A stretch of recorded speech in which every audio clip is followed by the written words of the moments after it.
Mesdames, Mesdemoiselles, Messieurs, bonjour. Donc nous allons entamer le contenu du deuxième chapitre principal dans le programme de la matière des relations économiques internationales. Donc ce deuxième chapitre contient trois axes principaux. Le premier axe, c'est celui relatif aux institutions du GATT, comme vous pouvez le constater à partir de l'intitulé d'abord du chapitre, les relations commerciales internationales, le rôle du GATT et de l'OMC. C'est-à-dire, après avoir présenté l'ensemble des éléments relatifs aux relations économiques internationales et à la mondialisation et aux politiques commerciales avant le GATT dans le chapitre 1, ce deuxième chapitre va être orienté et axé sur les relations commerciales internationales. Donc nous allons principalement essayer de montrer l'importance jouée par les deux institutions, le GATT et l'OMC principalement. Donc ce chapitre contient, je l'ai dit il y a quelques instants, trois axes principaux. Le premier sur les structures du GATT, le deuxième sur le fonctionnement du GATT et le troisième sur la philosophie du GATT, c'est-à-dire les négociations commerciales multilatérales. Donc pour commencer, d'abord le GATT et le sigle du GATT, qu'est-ce que ça signifie? Donc le GATT c'est un sigle issu de l'appellation anglaise General Agreement on Tariff and Trade, donc en français l'accord général sur les tarifs douaniers et le commerce. C'est une institution et un accord qui a vu le jour après la Deuxième Guerre mondiale à Genève en octobre 1947. Donc, vous savez la situation de l'économie mondiale après la Deuxième Guerre mondiale. Une bonne partie de l'Europe a été détruite, l'économie européenne a été détruite également à cause des effets négatifs de cette Deuxième Guerre mondiale et des affrontements qui ont eu lieu sur son terrain, sur son territoire, le territoire européen. Donc l'économie mondiale a subi des conséquences, des retombées très négatives de cette Deuxième Guerre mondiale. Donc parmi les options qui ont été choisies pour le développement de l'économie mondiale et pour le remettre sur les rails de façon générale, il y a cette option de développement du commerce international comme moyen parmi d'autres pour développer l'économie mondiale. Donc pour développer ce commerce international, il faut mettre en place des instances, il faut mettre en place des institutions, il faut accompagner les pays qui veulent développer leur commerce international. Donc ils ont tenté de faire ça via la création de l'institution du GATT, ou l'accord du GATT en 1947, en octobre principalement en 1947, c'est-à-dire immédiatement après l'arrêt de la Deuxième Guerre mondiale. Cet accord du GATT, il est signé au départ par 23 pays les plus importants, mais ces 23 pays, bien sûr, maîtrisent presque 80% du commerce international de l'époque, c'est-à-dire que les principaux acteurs du commerce international étaient autour de la table des négociations pour mettre en place et créer cette nouvelle institution.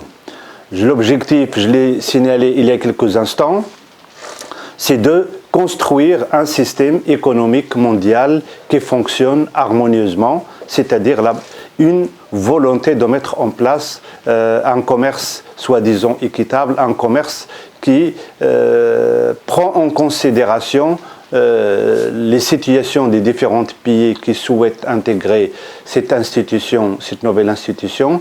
L'objectif, c'est d'attirer un maximum de membres ou de parties contractantes, puisqu'on parle de parties contractantes beaucoup plus qu'aux membres au sein de l'institution du GATT, et favoriser le développement du commerce international comme moyen du développement et de la relance donc, de l'économie mondiale durant cette période de l'après-Deuxième Guerre mondiale.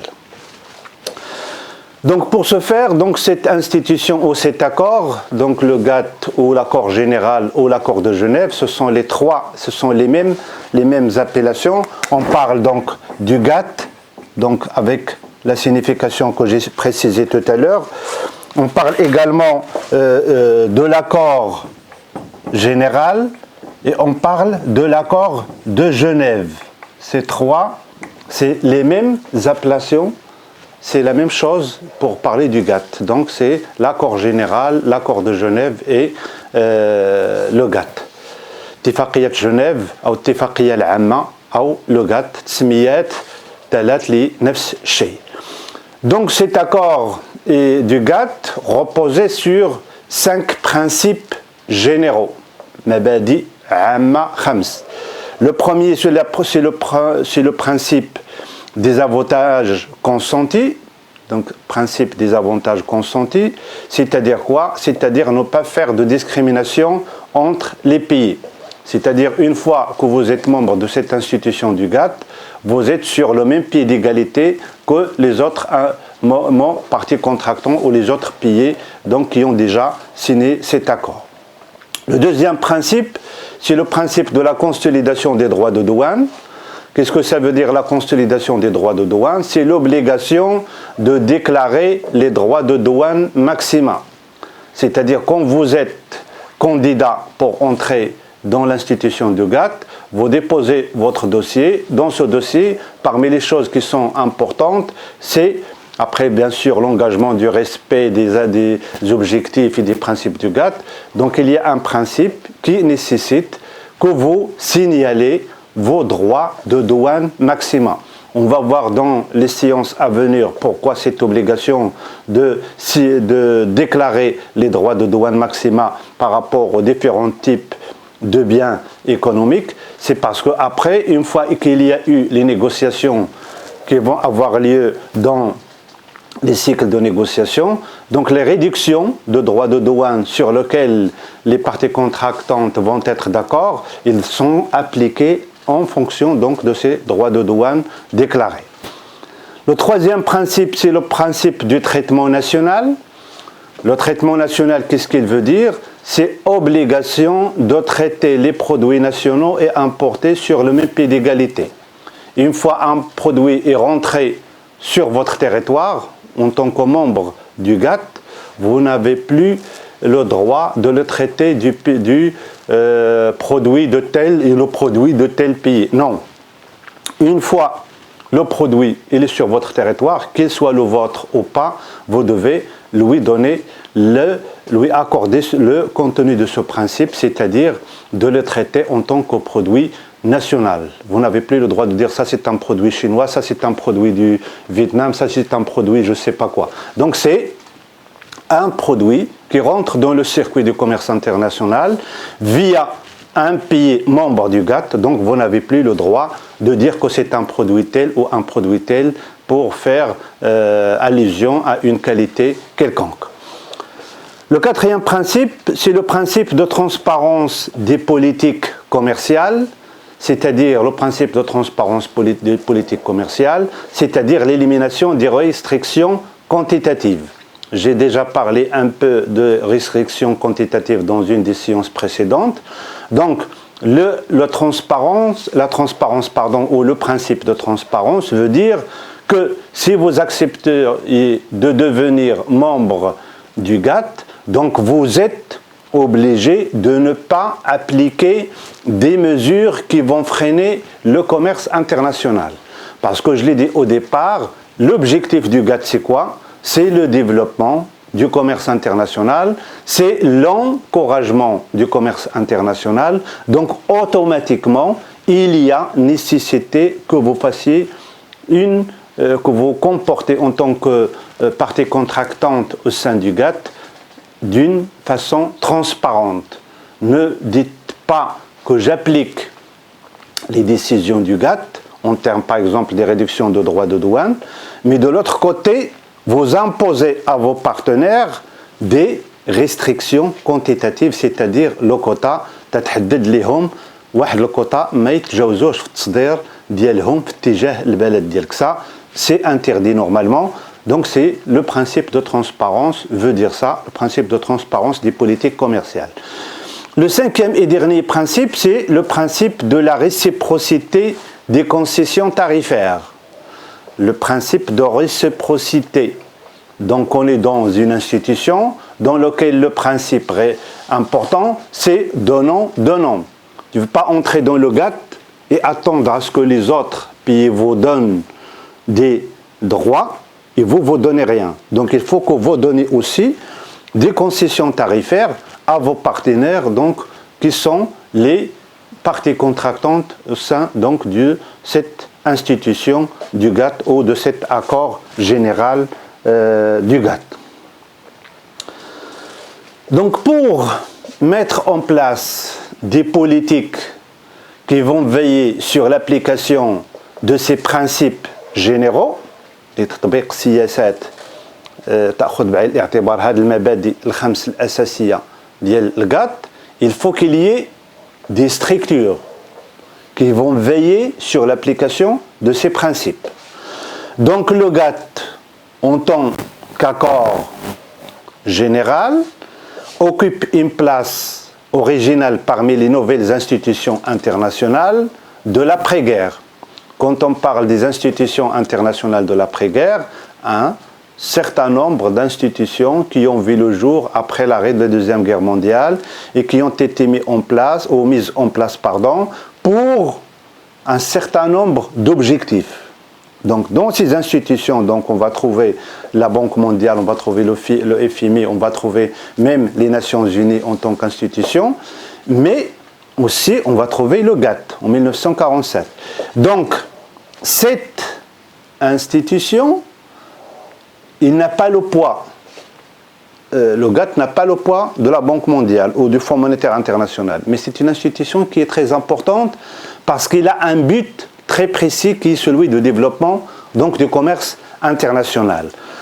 Pourquoi il a cette place importante et originale? En raison de ses objectifs, les objectifs donc de développement du commerce international que j'ai dit il y a quelques instants, mais aussi en raison de sa structure, le binia d'Yala. Quand on parle de la structure, c'est-à-dire l'existence des instances, وجود هياكل تسهر على تطبيق السياسات. Et en raison aussi de fonctionnement, de son fonctionnement, c'est-à-dire طريقة التسيير ديالها. Donc quand on parle des structures du GATT, on parle généralement de deux éléments principaux. D'abord, les nations accédant au GATT, c'est-à-dire les pays qui sont pas membres, je l'ai dit, on ne parle pas du membre, dans le GATT on parle des parties contractantes, الأطراف المتعاقدة. لماذا أطراف متعاقدة؟ لأنها توقع على الاتفاقية ديال جنيف، يعني الاتفاقية العامة، يعني الاتفاقية الGATT. تسمى الأطراف المتعاقدة, les parties contractantes.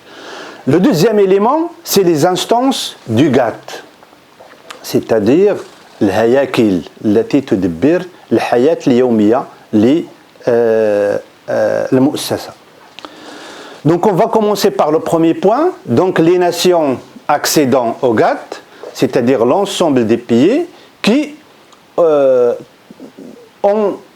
sont devenus des parties contractantes, ou les pays qui essayent de devenir parties contractantes, qui tentent de devenir parties contractantes. Donc le GATT est signé pour remplacer l'échec de la création de l'OIC. Donc avant la création du GATT, il y a eu des tentatives de création de l'OIC, l'Organisation internationale du commerce. Pour un certain nombre de raisons, on ne va pas entrer dans le détail vu le problème de temps. Donc cette volonté de créer cette Organisation internationale du commerce, donc il a échoué. Et les pays qui ont cette volonté de créer une institution qui sera orientée et dédiée vers le développement du commerce international vont créer une autre institution, donc qui est le GATT en octobre 1947, comme nous l'avons cité au début de cette séance. Donc l'accord général, traité de Genève, on l'appelle l'accord général ou le traité de Genève ou le GATT, est un traité de 38 articles qui expose les principes directeurs de la libéralisation des échanges. Donc, ces 38 articles, 38 بند شنو اللي تيفصلوا المبادئ الأساسية الخمس, les 5 principes généraux. Donc, et l'ensemble de ces articles vont essayer de montrer les modalités, d'expliquer les modalités de la libéralisation des échanges. تحرير التبادلات التجارية بين الدول وبالتالي تنمية التجارة الدولية. Donc l'accord général, c'est un traité de 38 articles qui montre les modalités d'application des 5 principes généraux cités tout à l'heure dans un objectif de libéraliser le commerce international ou les échanges internationaux. Donc le GATT ne compte pas vraiment des membres. لا نتحدث عن الأعضاء داخل الGATT, mais on parle des parties contractantes, الأطراف المتعاقدة. Donc l'institution GATT réunit des nations qui ont des obligations et de droits différents selon leur degré d'adhésion. Le GATT réunit des nations qui ont des obligations et des droits. Vous l'avez constaté, on insiste dans le GATT sur les obligations avant les droits. نتحدث عن الواجبات قبل الحقوق. Donc vous, en tant que partie contractante au sein du GATT, vous n'allez pas demander vos droits avant que vous respectiez vos engagements, donc vos obligations. Donc le GATT est une institution très légère lorsqu'on la compare au Fonds monétaire international ou à la Banque mondiale, qui sont deux institutions financières. Pourquoi on parle de ça, de la Banque mondiale et du FMI? Tout simplement parce que le GATT, le FMI et la Banque mondiale, ce sont des institutions qui ont vu le jour après la Deuxième Guerre mondiale. On les appelle les institutions donc, de l'après-guerre mondiale. Mais le GATT n'a pas le même poids, il n'est pas aussi important, il n'a pas un poids énorme par rapport aux autres si on la compare au FMI ou à la Banque mondiale, mais il a une présence particulière, très importante, très originale, parce qu'il a des objectifs, ou plutôt un objectif très principal, très spécifique, et il est orienté vers un secteur spécifique qui est celui donc, du commerce international, donc du développement, donc du commerce international. Donc le deuxième point, donc, ce point donc, de ces premiers axes principaux, c'est les instances du GATT. Quelles sont les instances qui veillent sur l'application et le fonctionnement du GATT? ما هي الهياكل التي تسهر على تطبيق السياسات العامة التسيير اليومي لمؤسسات الGATT. Donc dans ces instances de cette institution du GATT, il y a 3 instances principales. D'abord les parties contractantes, الأطراف المتعاقدة, le conseil du GATT, المجلس تاع الGATT, le directeur général et le secrétariat. Donc certains parlent du secrétariat général du GATT parce qu'au départ, c'est un secrétaire général qui existait à la tête de l'institution, كاتب عام. Mais après, au fur et à mesure que le temps passe, ce secrétaire général a été remplacé par un directeur général du GATT, comme nous allons le voir dans les séances à venir. Donc pour les parties contractantes, la première instance, ils se réunissent en session une fois par an, mais le véritable travail se fait dans le conseil. Donc c'est normal, on ne peut pas appeler les parties contractantes à se réunir tous les mois, ou tous les 2 mois, ou tous les 3 mois. Donc la session ordinaire, la réunion annuelle des parties contractantes, c'est une réunion par an. Mais c'est le conseil qui fait l'essentiel du travail parce qu'il travaille d'une façon continue et dans ce conseil, nous allons le voir, il y a des représentants donc des différentes parties contractantes. Donc selon les questions traitées, les décisions, les qararat, sont prises soit à la majorité simple des 2 voix, exprimées, soit à la majorité des 2 tiers. Donc, on va voir le détail un peu plus tard. Donc, on prend une décision, soit à la majorité simple. La majorité simple, c'est 50% plus 1. Et la majorité des 2 tiers, c'est-à-dire qu'il faut avoir 66% des votes pour prendre une telle décision. Donc, ça dépend de quel type de décision. Par exemple, l'adhésion d'une nouvelle partie contractante, l'entrée d'une nouvelle nation, d'un nouveau pays, ça nécessite cette deuxième option. La pratique tend à favoriser la recherche du consensus et éviter des votes formels. Donc, on a une loi à suivre pour prendre une décision. Mais généralement, les parties contractantes ne l'appliquent pas parce que le secrétaire général ou le directeur donc, qui gère l'institution, il essaye de chercher le consensus. Pour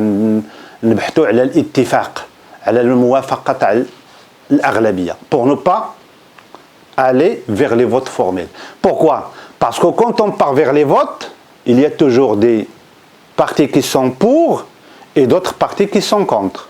Donc on rentre dans des conflits, et quand on rentre dans les conflits, ce n'est pas bien pour l'application de décisions au niveau international, parce que la partie qui est contre va tout le temps chercher des astuces pour bloquer la décision ou pour ne pas l'appliquer au moins sur son territoire. Donc on évite d'aller vers les votes formels et on favorise la recherche du consensus. Cependant, certaines questions nécessitent le vote de la majorité, comme l'adhésion d'un nouveau État, c'est-à-dire une nouvelle partie contractante, l'autorisation de déroger à l'accord. Qu'est-ce que ça veut dire l'autorisation de déroger à l'accord? C'est-à-dire qu'au sein du GATT, il y a des clauses. On prend une décision, mais si un pays n'est pas capable de l'appliquer, il demande une dérogation.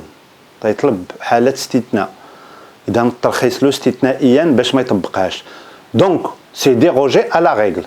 Mais il faut qu'il justifie pourquoi il ne veut pas appliquer une telle décision. Soit que la décision va lui causer des dommages économiques, alors que lui, il est entré dans le GATT, effectivement, pour développer son économie via le commerce international. Donc, s'il applique cette décision, une telle décision, qui va lui causer donc des inconvénients, des dégâts économiques, donc il peut demander cette dérogation. Mais pour bénéficier de cette dérogation, il faut le vote donc, de la majorité. Il y a également la révision du traité. المراجعة تاع الاتفاقية جنيف من الأصل.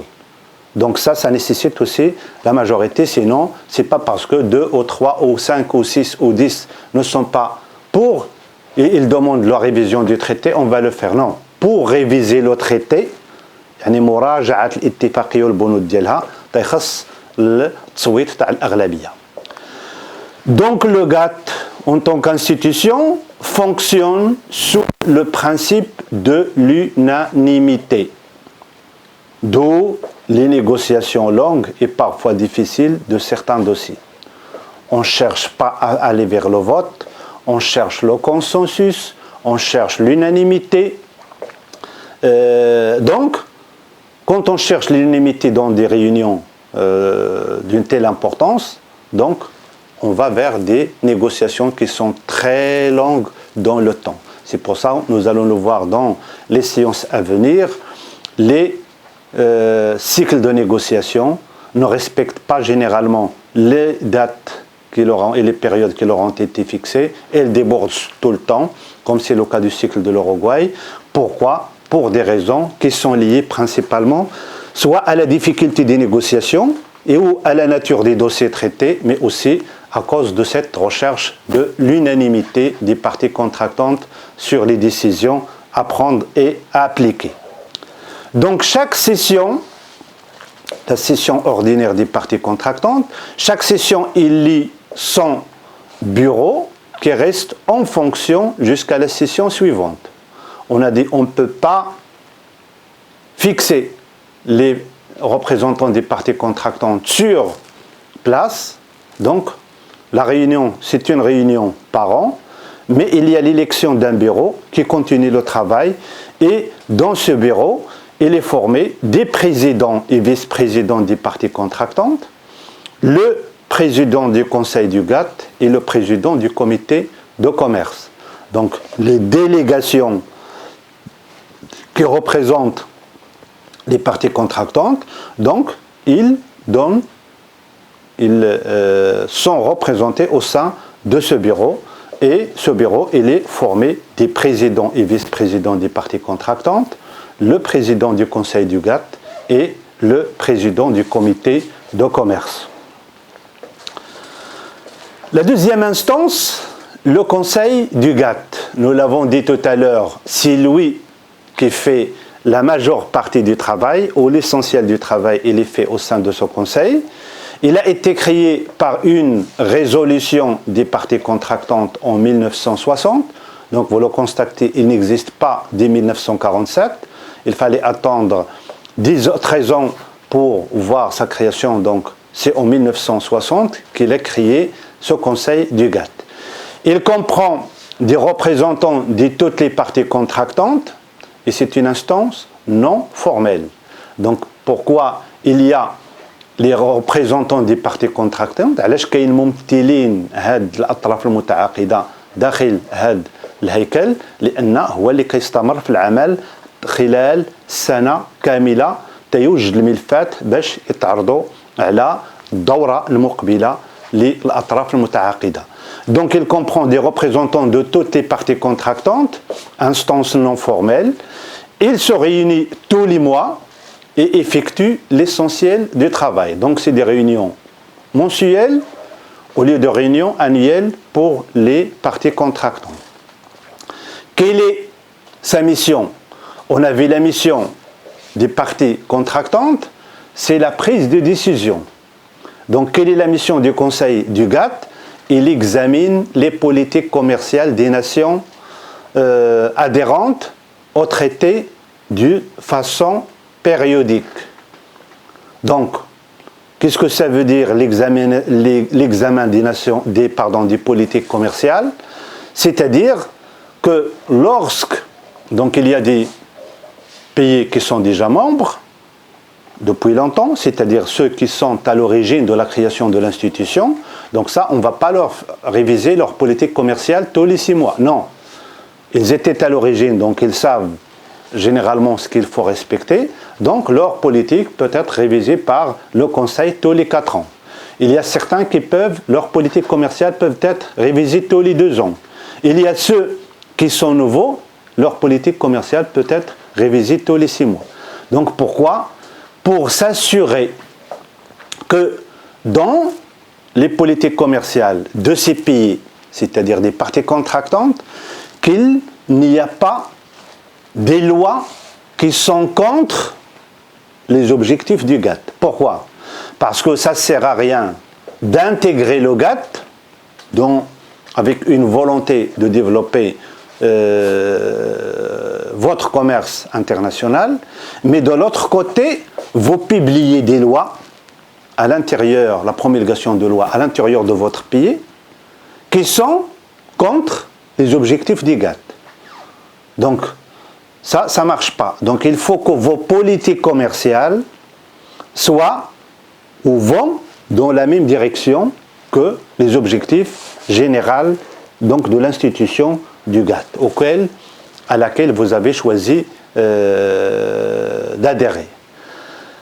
La troisième instance, c'est le directeur général et le secrétariat général. Donc au départ, comme je l'ai dit tout à l'heure, à la tête du GATT se trouve un secrétaire général, Katib Am, devenu par la suite un directeur général suite à une décision durant une année, une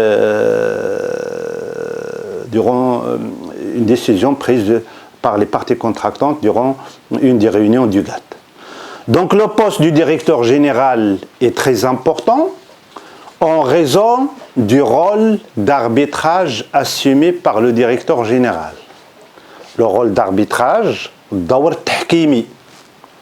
Normalement, nous l'avons vu, il y a des procédures à suivre en cas de vote, en cas de conflit, en cas de ceci. Mais nous avons vu que généralement dans le GATT, on ne cherche pas à aller vers le vote parce que ça crée des problèmes. Donc on cherche à résoudre les problèmes dans les réunions en se basant sur le consensus et l'unanimité. Donc, il faut que cette personne qui gère l'institution, c'est-à-dire le directeur général, il faut qu'il ait une écoute très particulière au point de vue des différentes parties contractantes. C'est pour ça qu'on parle d'un rôle d'arbitrage, parce qu'ils interviennent entre les parties en conflit ou en discussion ou en divergence au sein des réunions donc de l'institution du GATT.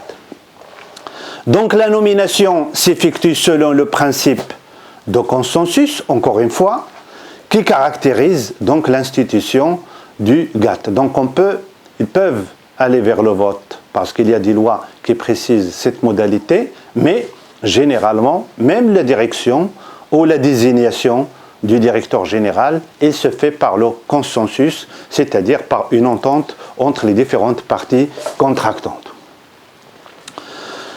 Donc le GATT a connu une très grande stabilité donc, à sa tête. Il n'y a pas beaucoup de changements. Pourquoi? Parce que c'est des personnes qui sont désignées par ce consensus. Et le secrétariat général a été restructuré. Le secrétariat général, c'est-à-dire là où siège le directeur général, a été restructuré en 1991. Il comprend en plus du directeur général, le directeur général adjoint, 2 sous-directeurs généraux, un troisième sous-directeur est rajouté en 1993 et des directeurs en charge de division. Donc c'est un grand staff donc, de direction qui chapeaute, qui dirige, qui gère le fonctionnement de cette grande institution qui était celle du GATT.